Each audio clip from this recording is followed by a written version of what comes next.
કોળી સમાજના યુવાનો પર થયેલી ખોટી ફરિયાદ રદ કરવા મામલતદારને આવેદનપત્ર પાઠવી રજૂઆત કરવામાં આવી। આજપડા મામલતદાર કચેરી ખાતે કોડીનારમાં ડિમોલેશન દરમિયાન અમારા કોળી સેનાના પ્રમુખ રમેશભાઈ ચુડાસમા તથા માધાંતા ગ્રુપ કોડીનારના પ્રમુખ હરેશભાઈ દમણિયા ઉપર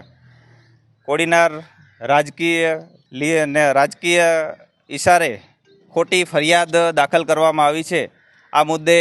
આ કેસમાં તટસ્થ તપાસ થાય અને જો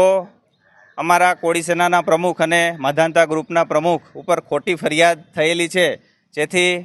સૂત્રાપાડા કોળી સેના અને કોળી સમાજના તમામ આગેવાનો વતી આજરોજ અમે આવેદનપત્ર આપ્યું છે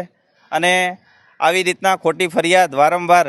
કોળી સમાજના યુવાનો ઉપર થઈ રહી છે, જેથી આ વિરોધ દર્શાવતો આજે અમે સૌ અહીંયા મામલતદાર કચેરીએ માનનીય મુખ્યમંત્રી શ્રી ભૂપેન્દ્રભાઈ પટેલને